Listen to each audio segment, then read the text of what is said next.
Hello, hello, hello mga moms! Ayan, for today's video, kung mapapansin ninyo, no, meron tayong napakalinis na kilay. Yes, yung halos mabura na po siya kasi hinahati ko siya, inaahit ko siya para po nang sa ganun, mabilis ko siyang makokortihan. So for today's video, ipapakita ko sa inyo yung aking experiment. Actually, napanood ko lang dito sa TikTok, so gusto ko lang din siyang subukan. And hopefully, effective siya, tsaka maging maganda yung resulta. So, meron ako dito blackening lotion. Blackening shampoo. Blackening lotion. Lalo ko mangingitim. So, ito yung gagamitin ko pang kilay. So, para siyang ihehena ko siya. Pero bago yan, kukortihan ko muna siya ng Headsy. Okay? Tapos, tsaka ko siya ipapatok. Let's watch this. Okay, so ito na mga moms. Nandito na tayo sa harap ng mirror. Social. Yung mapaganyan tayo. Diba? Na shot. So, kukortehan ko muna yung aking kilay. Yung gusto kong korte. And, paalala lamang po, no, reminders na hindi ko po sinasabi na ito ay pwede sa lahat. Kasi baka mamaya yung iba ma-allergy. No? Kasi, syempre may chemical content na hindi natin alam kung pwede sa inyo. So, ako gusto ko lang subukan. So, okay? So, kung trip ko to, trip ko. Kung gusto niyo makipag-trip, go, bahala kayo. Okay? So, ayun na, magkikilay na tayo mga moms. Gusto ko kasi, kung magpapa-microblading po ako, gusto ko ako yung magkukorte kasi, di ba, pag nakasanayan mo na yung korte na gusto mo, let's just trust the process.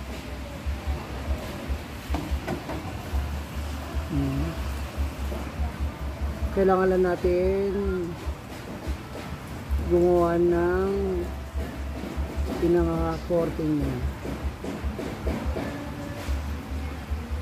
Para meron tayo susundan.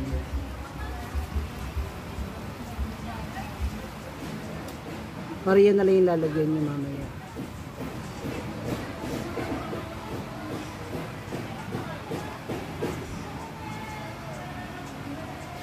Yan. Oh, nakikita nyo na. Para ito mamaya, using our cotton buds, siya na lang i-blend natin doon. So, tingnan natin magiging effect.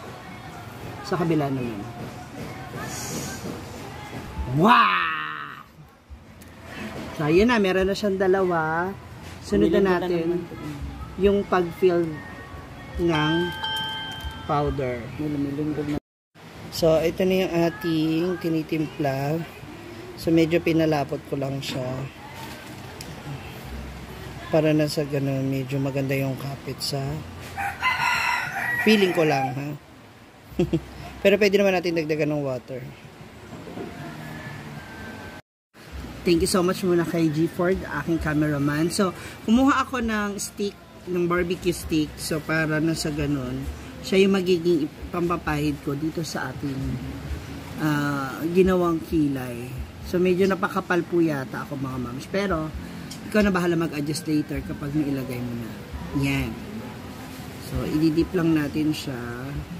Ito na, naku po. So, most of the time, pag nagkikilay talaga ako, nagsisimula ako sa likod. So, ganun din tayo dito. So, magsisimula tayo sa likod. Sa likod ng part. Tapos, tsaka natin siya ikakalat.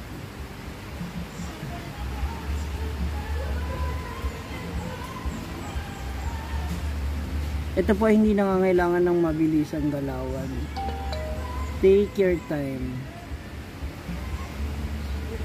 Siguro, pagkatapos nito, tsaka mo lang siya pwede ibabad ng mga at least mga 10 minutes siguro. Kahit mga 10 minutes, okay na yun. Yan, dahan-dahanin lang natin siya. Para hindi na siya, hindi ka na mahirapan mamaya maglinis ng magiging itsura niya. Pag alam nyo nangangati, badlawan nyo na kaagad. I think that's the sign na may allergy. Or na-irritate yung skin.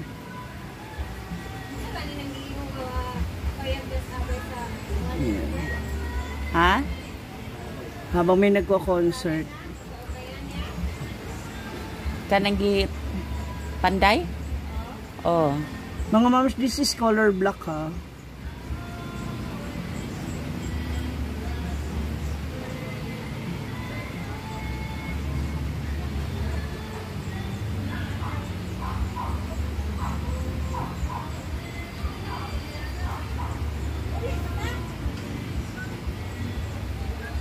Ang dahan-dahan yan. Siguro tayo ng imaginary hill.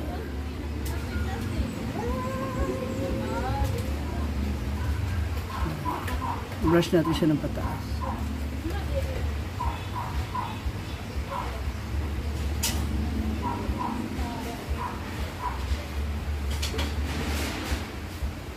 Para magmukha siyang buhok.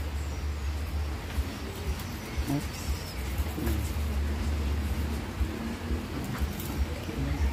So again, yan. What do you think mga moms?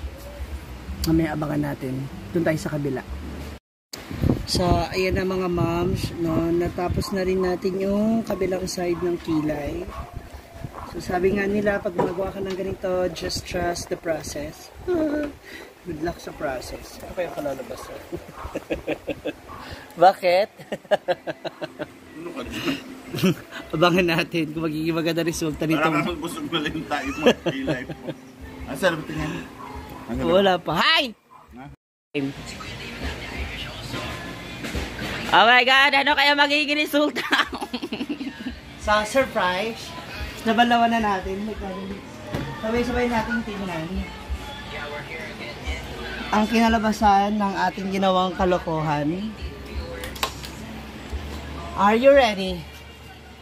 1 2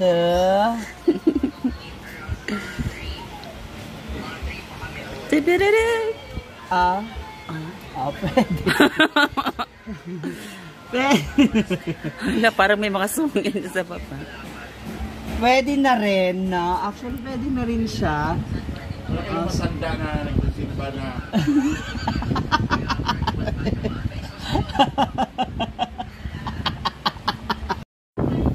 Yan, sinusubukan namin i-retouch at linisin yung ay! Yung ginawa namin para nasa ganun na ito maganda. We are using acetone Meron kami. para malinis yung mga sa this is it mga moms. Ayun na yung resulta ng ginawa namin ni J. Ford sa aking kilay. So, comment down below anong sasabi ninyo. Thank you. Don't forget to share, like, and subscribe. Diba?